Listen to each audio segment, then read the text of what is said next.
Sancho to score. No mistakes this time. That is a rocket. Royce and another fantastic goal by Marco Royce. Haaland's volley is beautiful beyond compare. Jetzt kommt das Wunder von Dortmund. Foulspiel von hinten an Götze. Needs to lay it off. We're going to shot away. Oh, what a goal! All right. So, do you have any thoughts, like conspiracies about this game? Conspiracies about this game? No, I saw Obama recently said aliens are real. So that's the only conspiracy I've been really looking at. I think we should. He backtracked that though. Oh, did apparently. He? Did he? Yeah, he was like, it's infinite possibilities, and it's like, yeah, that's like when people ask me, do I think aliens are real? I'm like, yeah, somewhere.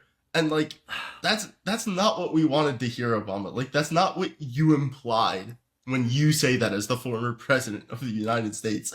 Like, that implied that, like, we, at least, like, even if we don't know that they're, like, here, but, like, it implied we've seen evidence of them in some specific, like, star system or something. Which is what I think the people wanted to know from that, but the people also wanted to see Sergio Guirassy score some goals, and they had their opportunity to this weekend, Ryan. They did. They did. Do you have any tactical breakdowns for what went right against Mainz? I mean, overall, it was a fairly comprehensive performance. Obviously, you had Ryerson, piling in those crosses and everything fairly well. It worked out for both Guirassy and Bayer because both of them scored from headers. And I believe, it wasn't necessarily a goal. It was the own goal from the corner as well. It just seemed like we were doing well from set piece positions basically. And yeah, I don't know if you have the numbers on that, but it does seem to be the case that we're becoming more and more of a team that's more proficient at that kind of stuff, which is kind of cool because that's not something we've been traditionally good at. Well, I don't have like the specific numbers breaking down between set pieces and everything else, but I do have a shot map, and our shot map is genuinely incredible. Like, there's about 5 or 6 shots like right from the goal mouth, and when you're getting some of these offset pieces, off cross balls, off corner kicks, stuff like that, they're going to be a bit lower. Like Guirassy's effort from right outside the 6-yard box, because it's a header, that's going to be lower XG. It's only 0.11, but whenever you get shots from these great locations on target, that XG on target just goes through the roof. And so you're looking at like 0.63 on that one. Maxi Bayer's goal, again, from like a really great shot location. Guirassy's other goal is worth about 0.5, because like I talked about how previously we were trying to do a lot of like outswinging or inswing, I forget what it was, but we were sending a lot of our corner kicks to the back post, and I was like, why, like, even if the ball gets there, it's not going to create a big chance. You look at Guirassy's other goal, it's literally from like the goal line, basically. Like, all he's got to do is get it on target, and it's like basically a goal. And that's pretty much what he did. It's a 0.51 XG chance. And the only difficult part of it is getting it on target. As soon as you get it on target from that range, you're going to score. Borussia Dortmund sacked their set piece coach, and their defensive set pieces could still use some work. Like, we have seen that since they sacked their defensive set piece coach. The defensive set pieces have been a little all over the place.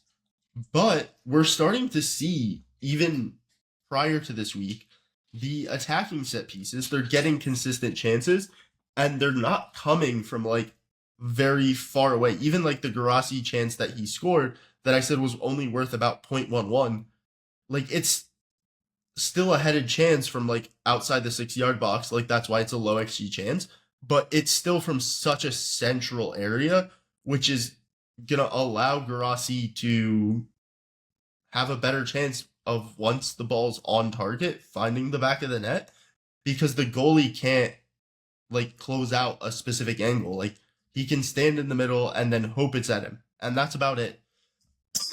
Excuse me. And so I think that's very, very positive. And then if you look at like the defensive stuff, Mainz's shot map, it looks pretty good, but that's because in the same sequence, you have Vapor getting on the end of 2 chances that he put both of them directly at Koble. But aside from that, they have about 1 shot that's from inside of like the penalty spot, not the like obviously they have a couple From other the shots. box, yeah. Yeah, they have a couple in the box other than the Viper chances. But like only 1 is inside the actual penalty spot, and that's just great defending. They were definitely able to keep Mainz's attackers offside a lot, because I think there were 4 or 5 offsides, and I think one of them that actually did sneak under Koble into the goal, but the flag was up obviously prior to it going in. But yeah, I mean they were getting in good positions, but I don't know whether this was something that they talked about or that Kovac wanted them to do. But it seemed like they were playing a bit of an offside trap there, because they caught them on numerous occasions. So 5 times. So there you go.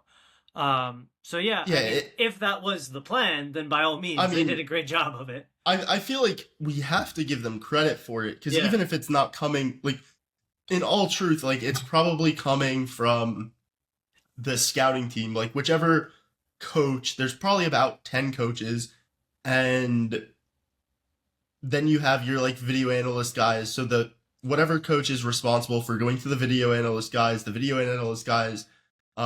tracking the offside trap potential for Mainz, like those guys deserve a ton of credit. And then you got to give some credit to Niko Kovac for implementing the right coaches, the right video analysts. There's a very complicated answer there.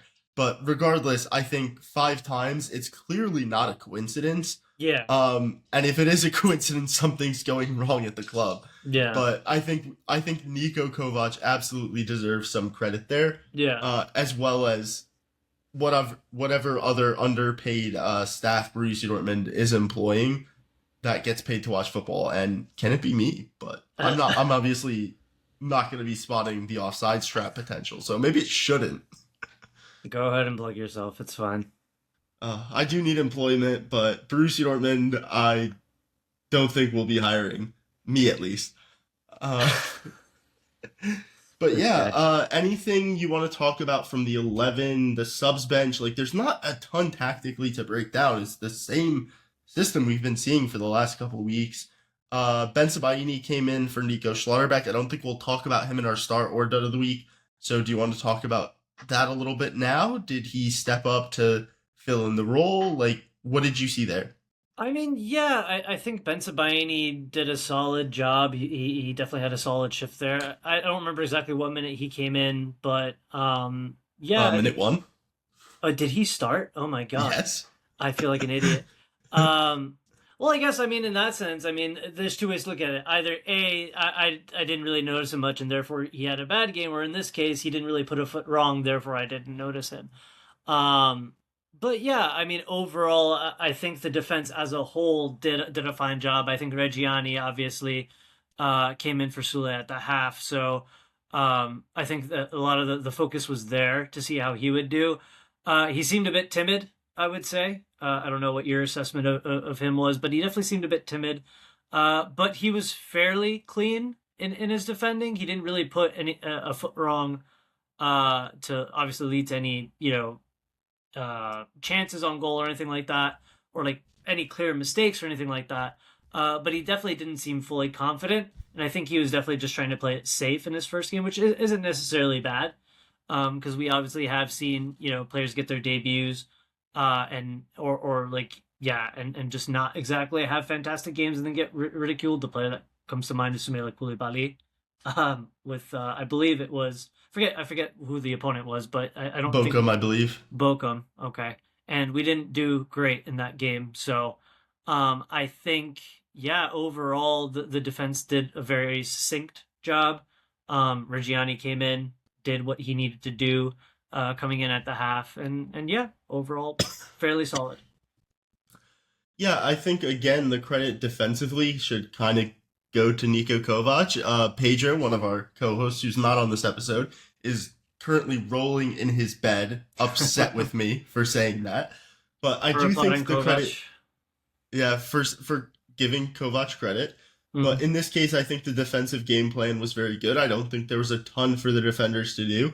I would also compliment Maxi Bayer and both of our midfielders, Felix Mecha and Joe Bellingham, for all putting in like great pressures.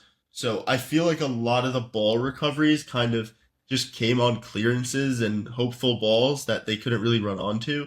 So like it's very hard. Like I will say Reggiani didn't really do anything wrong defensively, but like do I expect his positioning in like a difficult game to be good? Not necessarily, but like I wouldn't necessarily expect that of any 20-year-old center back, and I believe he's only 17, 18 at this point. Yeah. So no, that like there was one pass he played that was really bad. So he did attempt a long ball switching over to the left flank. I don't know if like the U19s play a slightly different version of football. I think they do, because I think they play a 4-3-3. And in that system, he probably would have had a left back staying a bit wider and maybe a bit higher up the pitch. And anyway, he just plays this like crossfield ball. It gets through every defender. And so it ends up not being a bad giveaway because it only goes out for a throw deeper than their own 18-yard box. But I was like, there is no one there. Like, there's not an intended soul that could have gotten that. It's kind of like what you're saying. This guy is still young. I feel like that's why I guess it's kind of like a blessing in disguise that we are able to bring these guys in now, because they are able to get that experience. And I feel like what we've seen a lot of at Dortmund is when these players from like the youth ranks under 21 are coming in, it is as like kind of like a last gasp type thing. And it kind of is right now too, but like with a lack of movement in the transfer window, it's kind of forced Dortmund to kind of register these guys for the Champions League and have them play minutes in situations like this. So I feel like it kind of is a good thing. Like this game was already kind of like, I wouldn't say it was in cruise control. We were 3-0 up by the break, but still like, I feel like this was a good game for them to come in. Yeah, I want to jump in too. Like you're saying it was forced. Like this was a choice. Yeah. Because you essentially cleared all the money you were expecting to spend on Anselmino for the second half of the season. That's not a ton of money, but that's a couple million. That could have gotten you a different young center back or an older center back who's out of favor at his current club. That you also saved some money on Pascal Gross's wages. That's, again, only a couple million. You also get his fee, but that's like about 6 million. Like that could have comfortably been put towards an actual senior center back to loan. Get that. What I'm saying is now, because they made that active choice to not bring someone in, now the youth are getting like you are forced to go to those. Like maybe it was an active choice for them to, bring them up. I don't think they were thinking like, we're going to bring Reggiani up. Like now we have injuries that kind of force us to do that. That's kind of what I'm getting at. So absolutely. Active choice in terms of not bring someone in. But now because of everything else going on, you kind of don't have a choice in who you're playing. Yeah, and it's very good that Reggiani gets in this match, because the next 4 matches, it's Leipzig, it's Atalanta, Leipzig, Atalanta, Bayern. Yep. Not great. Not an easy run of fixtures for any team. Not at all. And I kind of would have liked to see Inacio, and I did predict that he would get into this match. Yeah. He did not. And like this is a match where we won very comfortably, but you also want to get Fabio Silva on the pitch, so I don't disagree with that. You want to get Adeyemi out because he was injured the previous week, so you got to get him in. And we did sub on a third attacker, but it was Karni Chukwuemeka. Yeah. And he gets on the earliest in the 61st minute, so like I don't necessarily disagree with that one. but he's playing an attack. He came through the academy as a midfielder.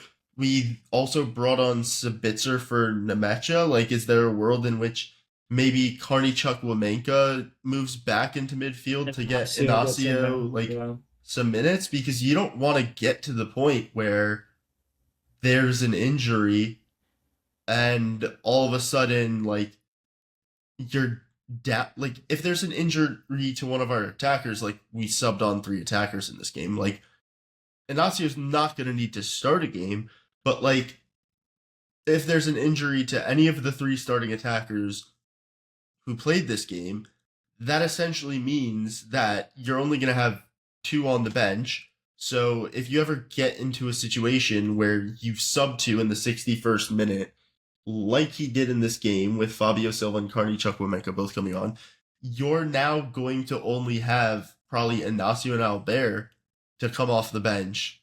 And you probably would have preferred one of those guys to have already made the debut, at least for the purpose of, like, Luca Reggiani getting that cameo appearance, knowing he's already had that, getting a little bit of the adrenaline out. Yeah. So then when he's expected to play actual meaningful minutes, there's a bit less nerves. So there's something that could be said of that. But we're talking about, like, something that's a little more abstract, and you just hope the player is only thinking about playing when they come on. And they do have coaching staff to help the players, even if they are 18, to get into the right headspace. Yeah. So I don't want to say that's, like, too much of a big mistake. And, like, Sabitzer's also a guy that you're going to be relying on and hasn't played a ton of minutes recently. But I did think about that for a second. But, like, it's hard to disagree with the decision, if that makes sense. Mm-hmm. I do like because I know this is something that we talked about, like, when we were discussing what we'd like to see change in I guess the second half of the season under Kovac. The timing of the subs has gotten better, I think, personally speaking. I think it's not all in, like, the 75th, 80th minute and just, like, kind of like slapstick, just, like, throw something at the wall and see what fits or what sticks. So yeah, I think that's been good as well. I think a lot of the substitute appearances have been impactful, and I think that's important to see change, and we have seen that change. So happy to see that be the case. So I'm not going to complain too much about the subs. I'm sure Inacio will find minutes at some point this half of the season. Yeah, I was just, it's so hard in a 4-0. Yeah, I know what you mean. Win to kind of, like, find something in the game that you can critique a little. Yeah, that was the closest I came to it. It wasn't a real criticism. 100%. It was just something that I kind of wanted to talk through the thought process of, because I know I was saying, like, great time for Inacio, but you also want to keep these guys like match fresh for Champions League weeks. But let's hear from Julian Ryerson in a post-match quote where he said, "It was nice to take an early lead again, score the second goal quickly, and then the third before halftime. 4 goals gives you a good feeling. I'd hope so. I have to get the ball to the right spot, and the others have to run there. The blocks are also doing a good job. When we score a goal, it's not just my assist or the scorer, it's several people."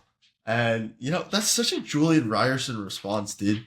Yeah. Just take some credit, dude. Yeah. The workhorse definitely needs to take some credit. I think this was a really good performance from him. But he's not wrong in the sense of, like, yeah, like, he can put a good ball in, but at the end of the day, if his teammates aren't getting into the right positions, then it's not going to work out. So he's 100% right there. But yeah, I think especially against a team like Mainz, which I guess we could say was, like, one of the informed teams right now. I think they had three out of the last 5 of their games are wins. So they are an informed team. Getting 2 quick goals to, like, kind of, like, shell shock them a little bit is definitely nice. And I think that's something that we need to do more of, because a lot of the time I feel like we get, like, a goal in and, like, we have, like, a shaky lead, and that's when we lose it. Here, we basically shut the game down by the half. I think the first 2 goals came in the first 15 minutes, if I'm not incorrect. Or something like that. The first 15, 18 minutes, something like that. So 15 exactly, Brian. Oh, there you go. I remember something. I didn't remember when Tabani started, but I remembered when the first 2 goals came in. So that's how my brain works. But yeah, I think in a game like this, especially against an informed team, to stamp your authority on a game like that, it would end up dictating the flow of the game, obviously, for the rest of the match. Yes, Mainz had their chances, but I think overall, those 2 goals and those two quick chances really, once again, stamped Dortmund's authority on it and kind of put us in control. And we haven't seen much of that, or enough of that, I would say, this season. We've seen instances of that. But I think this was a good example of, I guess, how we should approach games moving forward. Yeah, and I made fun of this part of the response, and it is very selfless of him to say it. But he said it's not just the assist or the scorer, it's several people. And that's absolutely right, because one of the set piece changes, like we talked about the set piece coach a little earlier, but one of the main changes is there's essentially the analytic idea, groundbreaking, that if you put a attacker on the goalkeeper is going to be able to do a lot less to impact the play. And that was something I particularly noticed them doing in this match. It's something that Arsenal do very well and have become very famed for, but it's just a general, like, thing that smart teams do. And so, like, you're clearly seeing the influence of some of these, like, soccer, football consultants going around having, well, even if it's not, like, from a outside analyst or consultant that's getting hired, the club is just looking at good teams and copying them. And that's one of the ways to stay not necessarily ahead of the curve, but with the curve. Right. And that's going to serve the team very well. And if eventually, like, other teams find an adjustment, Dortmund catching on quickly to the trend of, even if it's like 6 months late, still getting on that trend, I think, is pretty impactful going forward. Yeah, 100%. And let's get into our star of the week. Brian, who is the player you want to be talking about this week? I think it's a name that I've stated recently. I'm not going to go with Bayer for once. I would love to go. No, I didn't think so. I thought it was going to be another short-haired man. It is going to be Ryerson. Yes, it is 100% going to be Ryerson. I mean, not often do you get a player that gets, well, I'm not going to say 4 assists because the own goal doesn't count, right? The closest thing we came to that was Pascal Gross last season, which got an actual 4 assists in a game. But I think that Ryerson as a player has grown so much since he came to Dortmund. When he came from Union Berlin, this was a player that was just, at least at face value, seen as someone who was coming to fill in the gaps, kind of just play more of a bit part role. At least that's how it seemed. He's come in and become a starter. He's really risen to the occasion and shown that there's more levels to his game than just being, a workhorse and a defensive stalwart. I believe he either has the most assists or second most assists in the league now, if I'm not mistaken. It's at like 11 or something like that.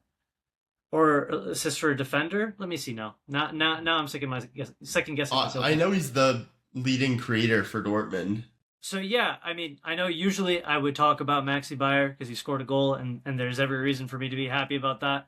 I'm gonna go with Julian Ryerson because I think this is a player that's grown an exceptional amount since joining Dortmund from Union Berlin when he did. He's shown that there are different levels to his game. He's not just a workhorse and a defensive stalwart. This season, he's definitely shown that going forward, he can be a very creative player. And yeah, I just can't give him enough praise. Like, this is a player that's creating at a high level. He's still defensively solid for the most part. And he's constantly running. There's not much more you could ask for from a fullback, in my opinion. So easy star for me. Yeah, and more assists than 80 million euro man Luis Diaz. So think about that as a transfer. Like, this guy for sub 10 mil from Union Berlin. Tell me there aren't bargains to be found on the market, dude. Seriously. But yeah, great match for him. For my star of the week, I'm going to talk about Sergio Guirassy because fair play. A lot of shots, great location. Talked about how he was struggling to get on the end of some open play crosses, and in this match he didn't really get on the end of a ton of open play crosses. But I'm not here to talk about that because I don't care when corner, set piece, corner. Those are the 3 ways he gets shots. I don't care. I think it's fun to watch Dortmund score goals. If Dortmund are winning, you're not going to hear me complain that Dortmund can only score from set pieces. I'm fine with it. I'm very happy with it. 2 goals in this game, good finishes, good aerial presence, and like there still are concerns about his play, especially against better opponents when you'd like to see a little bit better hold-up play, a little bit better this and that. But if against those better teams he's still able to be this much of a threat off set pieces, I'm gonna forget all about the lack of running, the can't do whatever. Scores goals, and that's what matters, because it certainly mattered against Mainz. And I want to talk quickly about a stats thing just because I find this interesting. Like, you get these tiny sample sizes, so coming into this match, Mainz's goalie Daniel Botts had been like +3 to post shot XG and was like top of the leaderboard because he's like the backup keeper. He's only been in for like 10 90s, and he looked really positive. And then you look at some like the finishes in this match. Dortmund did deserve to win, whatever.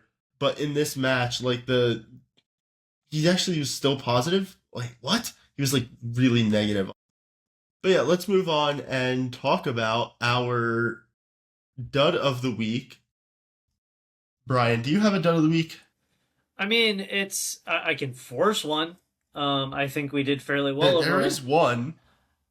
Well, so all right, so the player that I was thinking of talking about in this case, and this might be a little controversial, is Fabio Silva in my case, simply because, once again he came on. You do see good things about his play. You do see the link up play, with his teammates, and you do see him getting in the right positions. But for some reason, he's still not able to find the back of the net. I think he had 1 or 2 chances in this game where the shots were fairly tame and not really troubling the keeper. The other side of it is I think that the yellow card that he got was kind of stupid. Like, you're kind of like, I understand you're frustrated. Like, I think in that instance, he's shielding the ball. And it feels like he should have gotten a call, and then he pulls the player back. And I'm like, it doesn't affect the overall outcome of the game, but in another game, it might, right? He does something like that, and that ends up being an issue. Because then he commits another stupid foul and gets a red or something. So I know it's like that at least is a little bit of a stretch, but I did see that and kind of like look at that and be like, why are you doing that?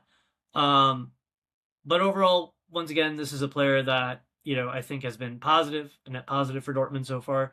Not really, putting the ball in the back of the net yet. So I think it's fair to say that at this point we would have expected to see a little bit more of that. So yeah, that's where my head's at with that. I will say though, in this match, like I did look at it when you mentioned Fabio Silva, because I felt like that was a bit of a surprise. He does come on in the 61st minute, so he's in that like first wave of substitutions, which I think is a positive for him going forward. It shows trust from Kovac. But he also gets 2 shots, and like, I'm more critical of a striker when they're not shooting than when they're not scoring. Like, if you're not scoring and you're not shooting, when's that going to change? Right. No, 100%. And like, if he was taking 2 bad shots, then I would talk about that as well. But he has 2 shots for 0.39 XG. That's because the second shot, which he puts on target, is worth about 0.31. So I think that's a really positive sign, because the sample size was really, really small when he first came here. Like, he's only been starting games after the winter break. Right. And like in the first half of the season, it was like 6 appearances all off the bench. Right. The only goal he scores was in the Champions League. Right. And he wasn't shooting. His expected assists were like so beyond what he was ever going to sustain long term. Mm-hmm. And the XG was like probably under something that would be like, it was too bad to sustain itself. Yeah. And you're starting to see, as he plays more, he's getting on the end of more chances. He is, yeah. And, like, I saw that in this match, so I think there were 2 ways you could go here. Yeah. And that's, for me, talking a little more abstract about Kareem Adeyemi and like he's been dropped from the starting 11 and he hasn't earned his way back in. Yeah. And you start to look at the minutes and you're like, this is actually not good enough. Yeah. And Kareem Adeyemi is my favorite player to watch on Borussia Dortmund. But this season, it's been a lot of promising moments that haven't necessarily turned into anything. Yeah. Or you could talk about Nicolas Sula, and he gets the yellow card, gets subbed on at the half. And if you were looking at the silhouette of two different players, couldn't tell them apart. I think Sula came up because of the injury he had, because I think he was hobbling at the end. So I think he's not available this game. This coming up. I think he did get injured, but overall, like I didn't realize he was injured when he came off. Like he was playing through it. Yeah. But my point was just more going to be like Reggiani and him didn't really see a difference. Yeah. In their 45s. Yeah. I'd still pick Nicolas Sula over Reggiani if I had a choice because the sample size. Right. And the quality of Mainz's performance in this game. But I just thought that was something worth mentioning. For sure. But let's get into the match against Atalanta. Their star player has been sold to Atletico Madrid. Oh my god, I'm blanking the name. The former advertising player. Thank you. Yes, former advertising FC player. Former Everton, real club, unlike advertising FC. Just had to get that in there. But yeah, so Ademola Lookman's gone. He's been like their main guy for the last like half decade. Gasparini's also gone. Their coach that kind of brought them into notoriety. Are the fans going to racially abuse another Borussia Dortmund player? That happened the last time we were there. One would hope not. But we'll have to wait another week to find out though, because the first match is home. Yeah. So I mean, overall, I mean, I think objectively as like an opponent, you're looking at a fairly strong defense, because at least in terms of like what they've shown in Serie A. I think they've only allowed 21 goals this season. Their keeper, and excuse me if I'm butchering this, Carnesecchi, if I'm pronouncing that correctly, he's been doing quite well. Their defense has the likes of Odion Kosunu, who I believe used to play for Leverkusen. They have Scalvini, who's also coming in back to form. I think he's been up and down from the little that I read up prior to us recording. And then they do still have Charles De Ketelaere. Once again, I don't know if I'm mispronouncing that. But ever since he joined Atalanta, he's been quite a good player for them as well. SofaScore actually has De Ketelaere as out due to knee issues and Raspadori out due to hamstring issues. That may be different from the weekend to the midweek. Right. But that would leave them a little short in attack. They still have some options. You may remember Scamacca or Kamaldeen Sulemana, who I believe used to be at Southampton. And then another guy who I have not heard of, if I'm going to be honest, named Nikola Kristovic. Okay. As their options in attack. So yeah, I mean, if they're like those players, then I think overall defensively, hopefully we can have a much easier time of it. But I do know that they are fairly solid defensively, so that is something to keep in mind. But I do think we're on, a fairly good run of form right now. I think it's 6 on the trot at this point. So obviously things change quickly depending on, the competition and all that. But I think we should we should have a fairly controlled performance, and I do think that it will be a win for Dortmund. I would give it maybe like a 2-1 win, considering their defensive quality. At home, I would need a much better result to kind of be happy, I think. Like, you win 2-1 at home in the Champions League, even without the away goals, and you're definitely nervous going into the second leg. Yeah. I'm looking at their squad, and like I like their center backs, like you said, but I just they have good midfielders too. Like Ederson Yeah. Yunus Musa, that's very, very hardworking. Right. And they have the attacking guys to complement that, whether it's I think you'd probably go with Lazar Samardzic. Your pronunciation would be much better. Samardzic? I don't know how to pronounce it. I don't know. Yeah. Something like that. I know Poland and Serbia are different places, but Samardzic or something like that. I could be I could be like- butchering it as well. So like he said, something like that. So yeah, I think that's a good compliment. Like, you have your two hardworking guys, your guy that doesn't do anything and just gets the ball forward and attacks. Very Italian midfield over the last 10 years. But I still think we should have more, because we have two guys that like are very good athletes in the midfield, and we play that back three, which allows our fullbacks to provide some support. And I think they can knock the ball around well enough to get through these guys. Their attack isn't really scaring me.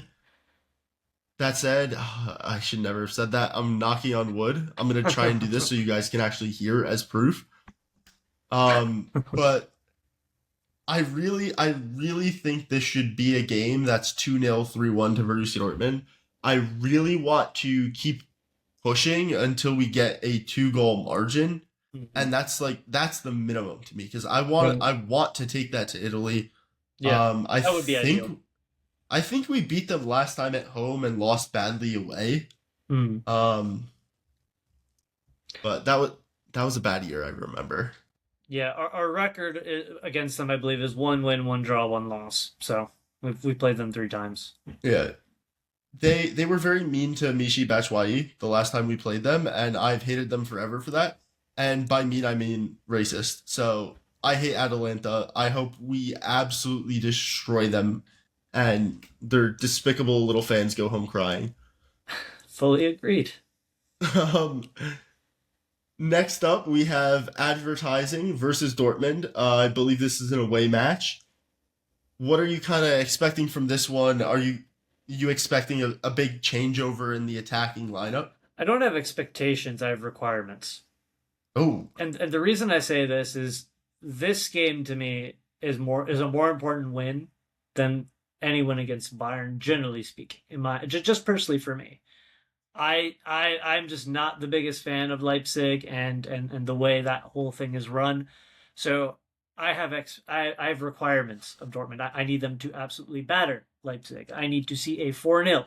And just as you're saying, you want to see Atalanta fans go crying. I want Leipzig fans to go crying. Brian, So, they'd have to be in the stadium that's for us true. to see that. There's not going to be a lot of evidence. No, I think this is a team obviously that has talent. Jan Diomande having a great season. Brian Gruda came in as a loan signing, already scored his first goal, I think, in the last banger. game. So it's just like they obviously have a lot of good players. Christoph Baumgartner's having a good season. I think he's on 8 goals and 4 assists or something like that. Good season, not good player. Yeah, well, regardless, That's my hot take. In form. So they obviously have I the can players agree to to. that.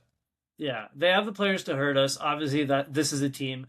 I think the Leipzig game should be a harder game than the game against Atalanta. That's very clear, especially considering, the talent on display, because I do think they do have a quite stacked team. That being said, once again, it's not about expectations; it's about requirements. Dortmund needs to batter them. That's it. I need a 4-0, so that's what I'm going to say. I'm going to, I'm going to predict a 4-0. So that's what I want to see. That's it. That's all I have to say.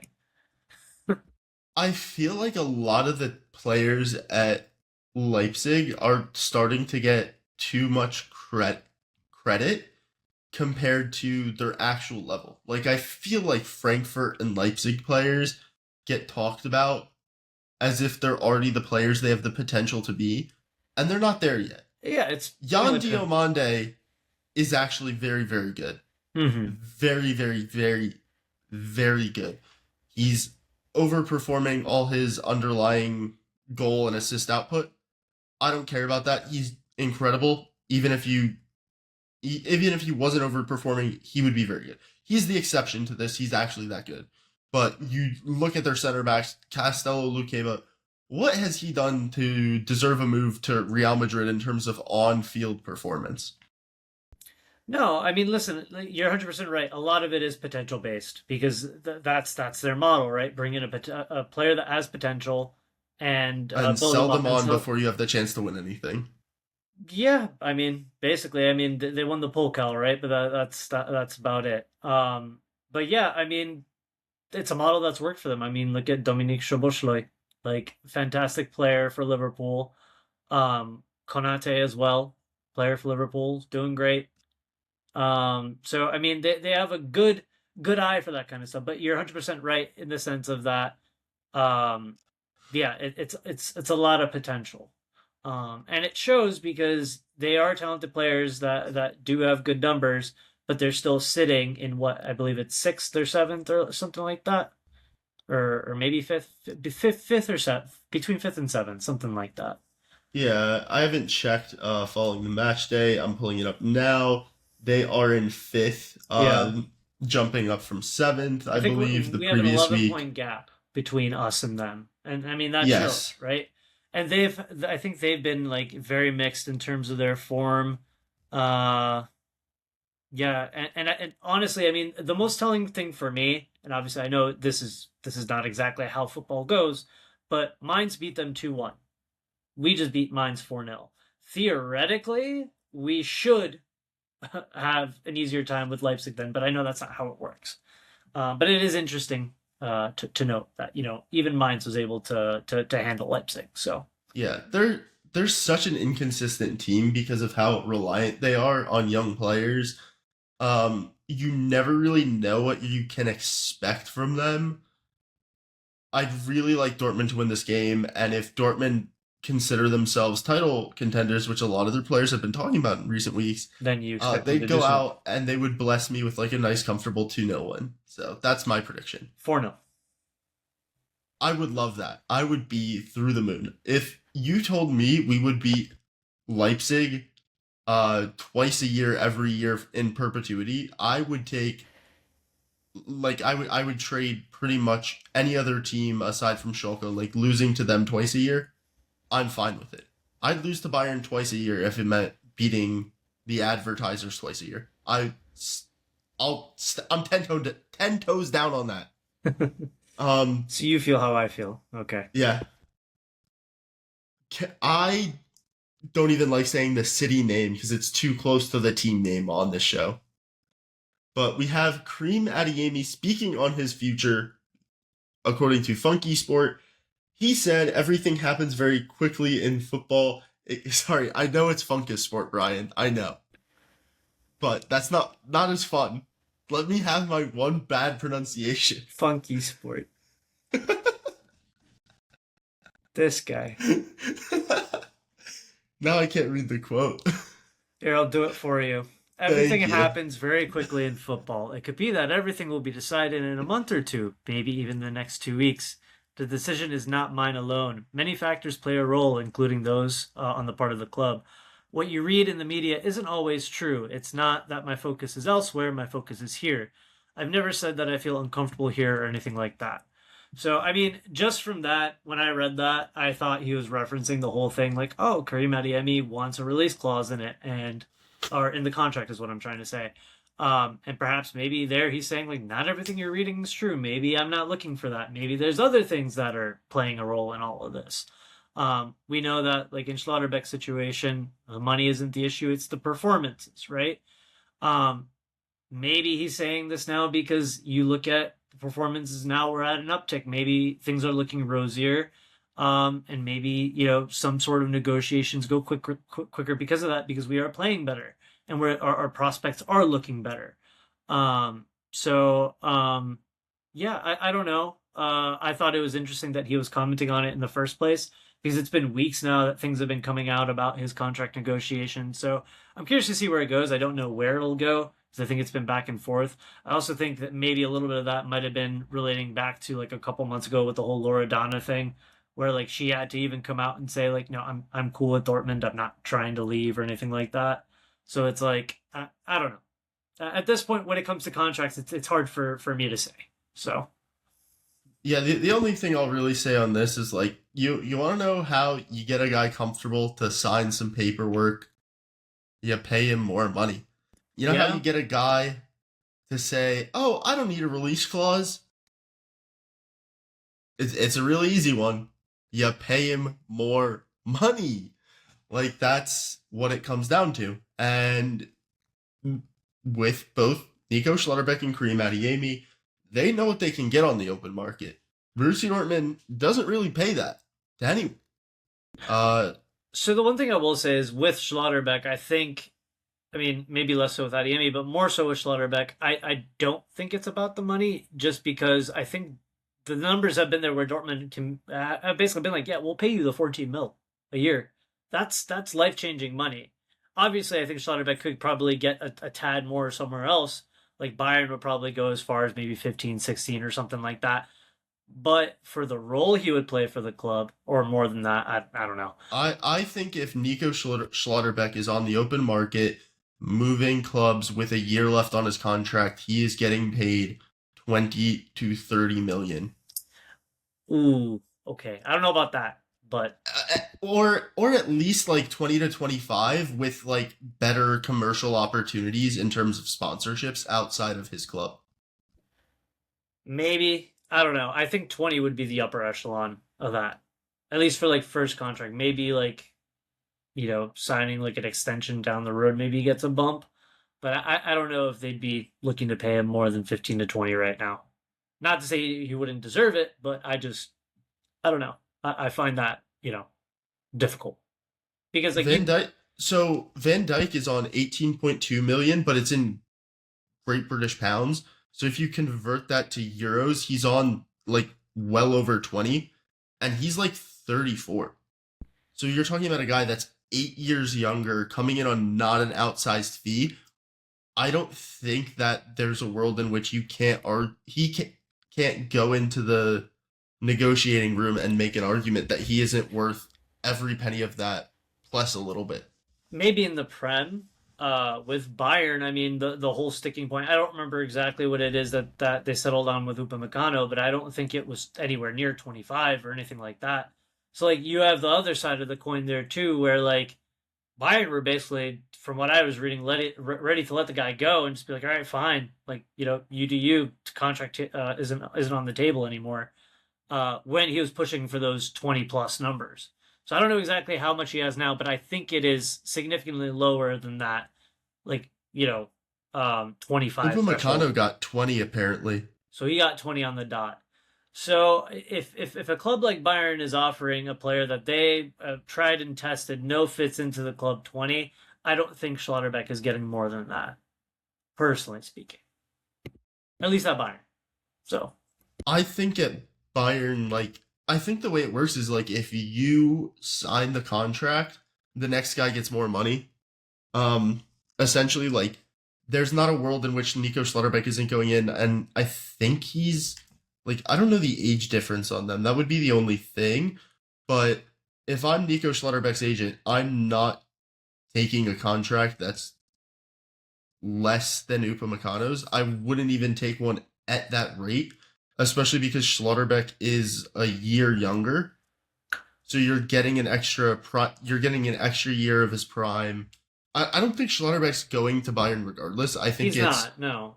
But I think it's the Spanish clubs, the Premier League clubs. Those are the clubs I'd be worried about.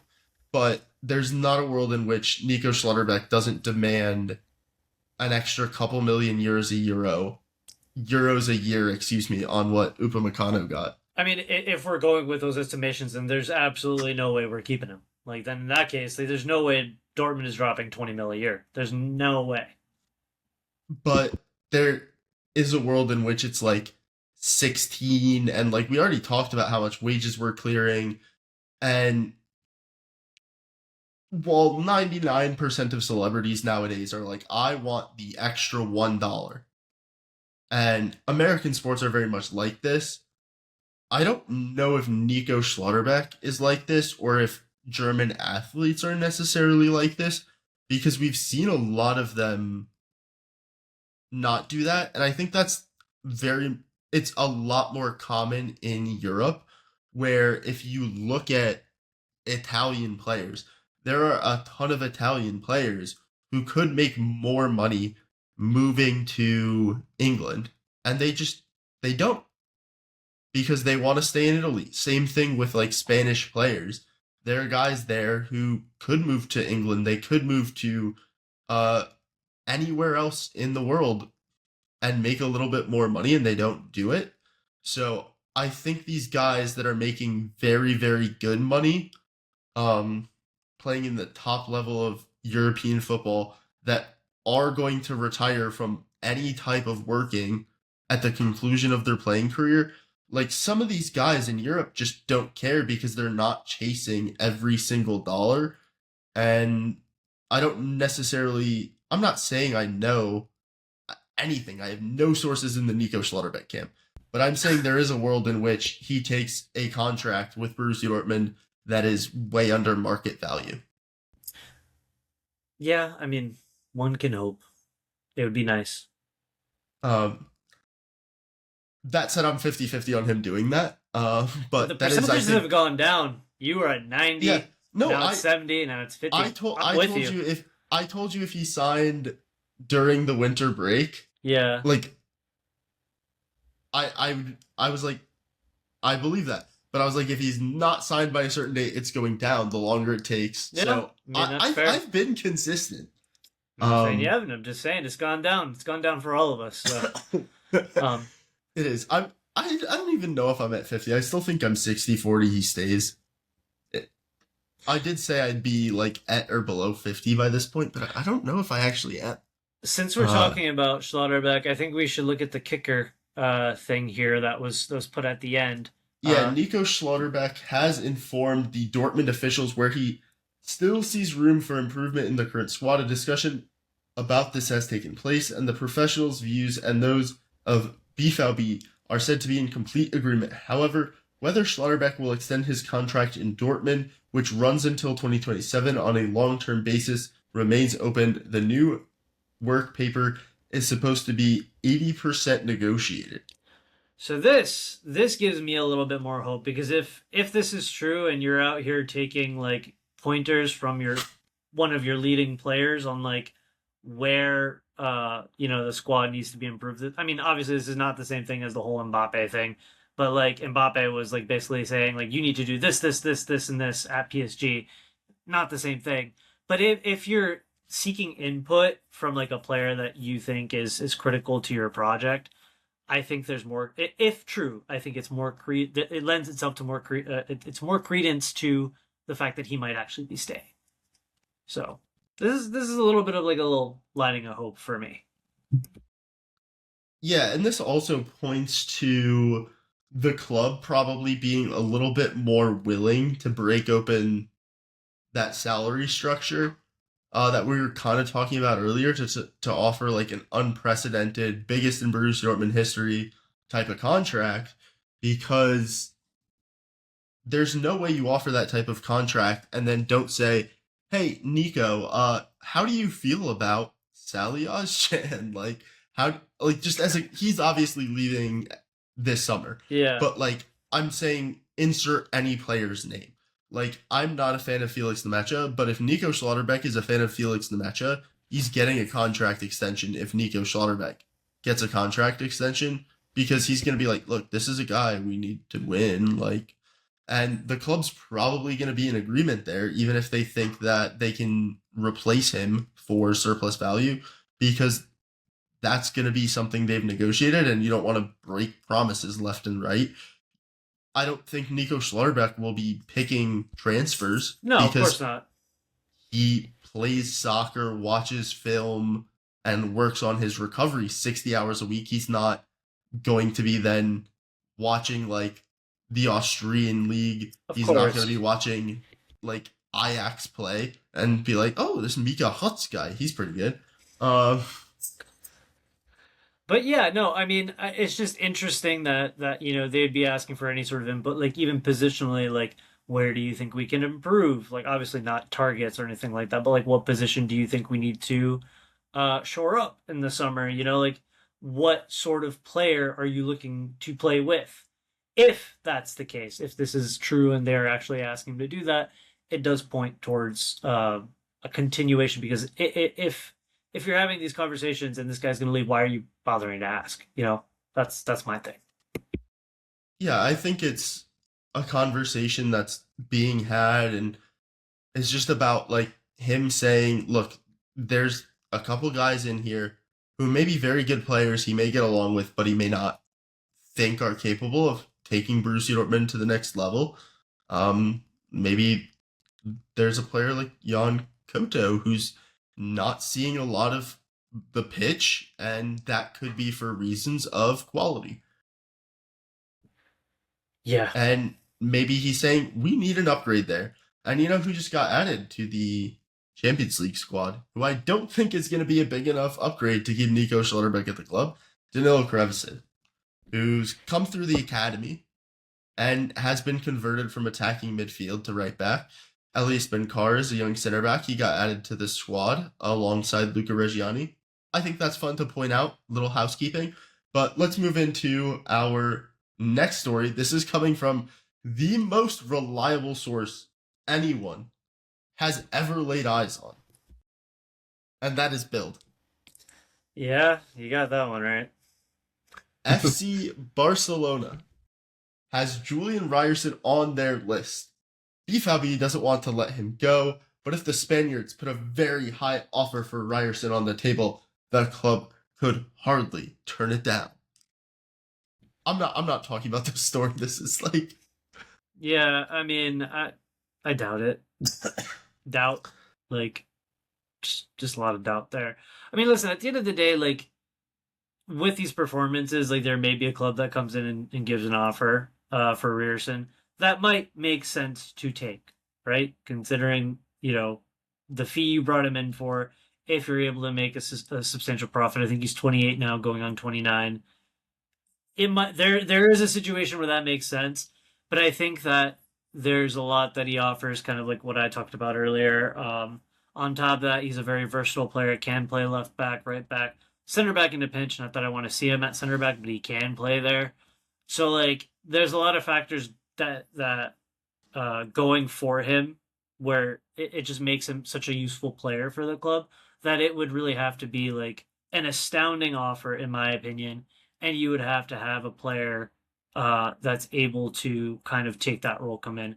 Kawa Prates might be that player, because I believe that he can play fullback. He's on the other side of the field. I just mean that he can play fullback and center back. So in that sense, you get some of that versatility there. So I mean, in that sense, you have a player coming in like that. But this is just like a different level of versatility. Can play along the entire back line. Yeah, everything I said about him in the Star of the Week section, kind of like it would just have to be a very exceptional offer, and you'd have to have some sort of contingency plan. This isn't a player I would just haphazardly let go. Yeah, if you're extending Nico Schlotterbeck, you don't sell Julian Ryerson unless it's like a ridiculous fee. Like, exactly. I'm talking like gonna end up on a worst transfer of all time type fee, because at a certain point you have to put your chips on the table and try and actually win a title. Like we just talked about the advertisers, they want to sell all their players before they're good, because they want to show and platform the player, and then they'll sell them the first second they can make a significant profit. But if you're Borussia Dortmund and you That's are not what you want to do in a title contending window where you just extend Nico Schlotterbeck, you probably extend Karim Adeyemi, now all of a sudden you're in a title contention window in the next 2 years. You put your chips on the table. You do not accept a Julian Ryerson offer unless it is unbelievably. So what is that number for you? I'm curious. 60 to 70. Okay. Like, we're talking about a player who is very good at defending. Very good at defending. He is on the wrong side of the age curve, but he wasn't playing a ton of, like, really intense top flight minutes until he was, like, 24, 25. He was playing in Norway until he was, like, 22, I want to say. And then he was playing the second tier with Union Berlin. And the German second tier isn't like the English second tier where they play 10 trillion minutes, so he has less minutes in his legs than a lot of other teams. Like, I think Norway doesn't have. Norway's has one of those like multi-phase league systems, I believe, so it's a little hard to think about how many minutes he would have played. But like, you don't care about the age curve because you care about next year with him. Yeah. And you wanna win the title in the next 2 years. And I think he can be a very, very key contributor for the next 2 years. 100%. He can take set pieces and he can defend, and that's so valuable. That if you're selling him, you need to be able to not just replace him It one needs to for be an one, upgrade. but like you can't replace him one for one. You need to be able to replace him on the pitch, but also then in another position make up for the set piece ability. And Yeah. I'm not sure where that comes in, because like the positions they need to upgrade, I guess like midfield, like you're gonna sign a midfielder and a striker in theory if Garassi doesn't stay. So like those are the two positions. Your striker's probably not taking your corners. I don't really hear about strikers taking corners. Yeah. So then you essentially would need to have a midfielder Capable of doing who's so. taking corners, unless the right back you find is taking corners, and that's like so hard to do, like that extra piece of it. Yeah, and what you point out to is exactly like kind of like what I was getting at. You really need to have a clear plan, and if you're just getting rid of Ryerson haphazardly, like with everything that he offers, like I know he gets a lot of hate online and stuff. For what reason, I'm not exactly sure. Especially considering he's been one of the most consistent players that we've had. So, if you're getting rid of that versatility, if you're getting rid of that consistency, if you're getting rid of that tenacity on the pitch, because not every player that you bring in is going to be as dogged as he is, and laying everything out on the pitch for you. If you're getting rid of all that, there's a lot, like you're saying, there's a lot to replace. So it would have to be, a pretty silly offer. My number was closer to 50, but that comes with the contingency of you have that plan of action to follow up on. If it's just 50 million, you don't know what you're doing to replace him, or you're just going to bring in some like 15 million dude, which once again, we just said Ryerson, he was a bit of a bargain and he came in. If you just don't have that replacement in this time frame with what you're talking about, how close we are, I guess, this season with title contention, and if we are going to the next year thinking that as well, it doesn't make any sense. Yeah, part of my issue with it is you also already need to sign a right back like this summer. Yeah. You need to replace Jan Koto. Yeah, he's not playing enough, and he's proven he can't play more. Like, so my biggest thing with Kuto is the physicality. Like, I just think he gets bullied, and I think that's my biggest issue with him. Because going forward, I do think he does have the ability to be very creative. He can put in a good cross. He can be a good creative outlet in the offensive side of the game, but defensively, he can be a liability. So yeah, I think there is a good player there. I just think that the Bundesliga is a very physical league, and he's just not doing well in it, considering when he's on the pitch, a lot of the time I feel like teams target him. It's just as simple as that. yeah, I'm not saying like Jan Koto's like useless. I'm just saying like for Borussia Dortmund, he's a bit of a liability. Yeah. And you've kind of seen in the first half of the season, he was playing a bit more, and he was playing against good teams. And in the second half of the season, he's just not playing against good teams. And to me, it's not even like the second half. It's like halfway through the first half of the season. After the first quarter of the season, he just stopped playing against good teams. The last time he played against a good team was like Hoffenheim in like October. And we've played a lot of good teams since then. And it's just, he's not being trusted. And Niko Kovac at this point is almost a certainty, barring an unbelievable collapse. He's going to be our coach next year, and he's not going to play Jan Koto. So it's not, like, there's not a logical reason to keep him at the club, because next year, he's not going to be trusted by the coach. and you can't have a guy there that's not trusted by the coach. And eventually, you're going to need to rotate Ryerson more. He's had one semi-significant injury, but he's also 28, like we just spoke about. But let's move on. We have one more story to talk about before we shout out this week's winners of Dortmund Dispatch Top 5 Fantasy Bundesliga. And Niko Kovac said on Luca Reggiani, I told him to enjoy it and that it is something special. It was a great debut. He did really well. I'm delighted when young players with such quality are rewarded. Yeah, so it was the second part for me because we did talk a little bit about Reggiani already. It was the second part like that kind of piqued my interest because Kovac has kind of been painted as this coach that doesn't like giving youth players chances and all that. I mean, this might once again be circumstantial.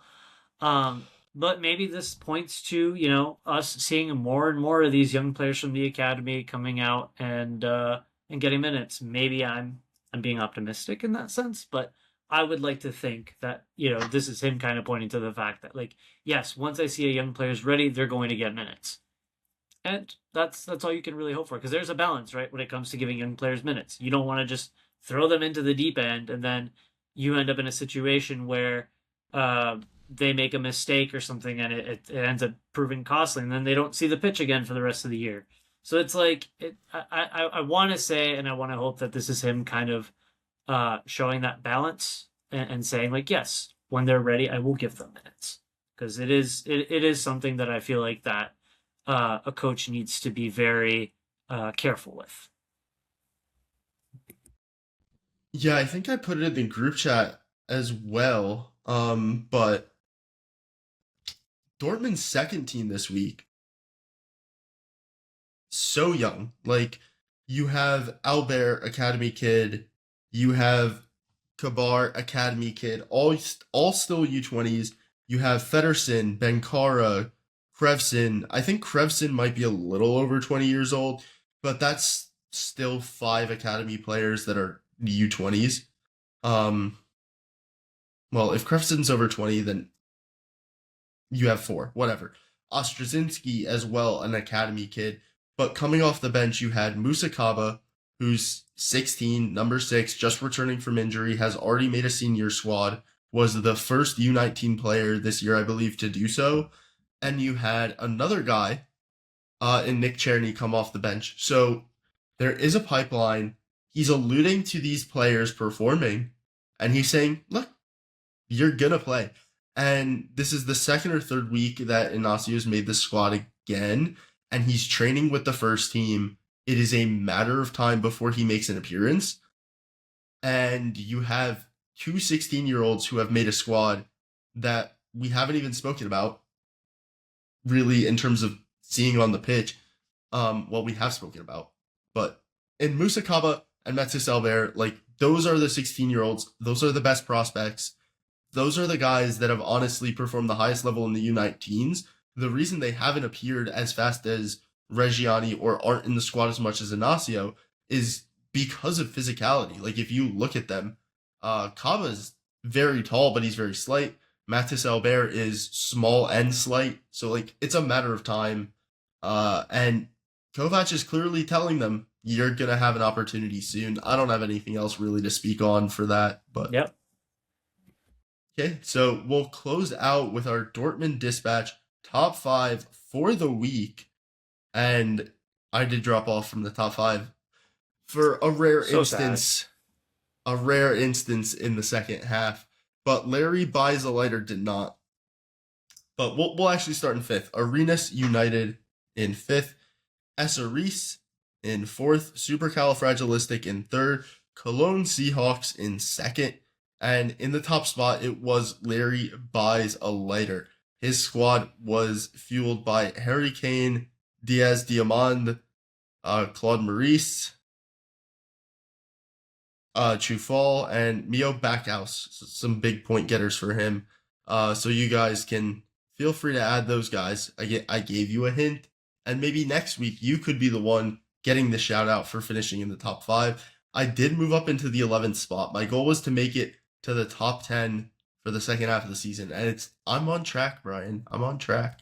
Proud of you. But is there anything you want to plug before we head out? Honestly, just follow us at all our socials. We're posting on Twitter again. That's headed up by Pedro. We do have some cool stuff in the pipeline. Not going to talk about that too much as of yet, but we'll be getting to that hopefully fairly shortly. So keep your eyes and ears peeled.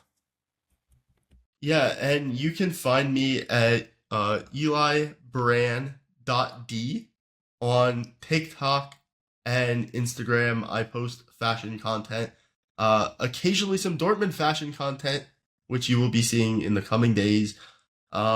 Aside from that, make sure you like our podcast, rate us 5 stars, and follow, like, subscribe, all that stuff. But yeah, thank you so much, and have a good one. Jadon Sancho to score. No mistakes this time. That is a rocket. Royce and another fantastic goal by Marco Royce. Haaland's volley is beautiful beyond Jetzt compare. kommt das Wunder von Dortmund. Foulspiel von Inzo an Götze. Needs to lay it off. We're going to shot away. Oh!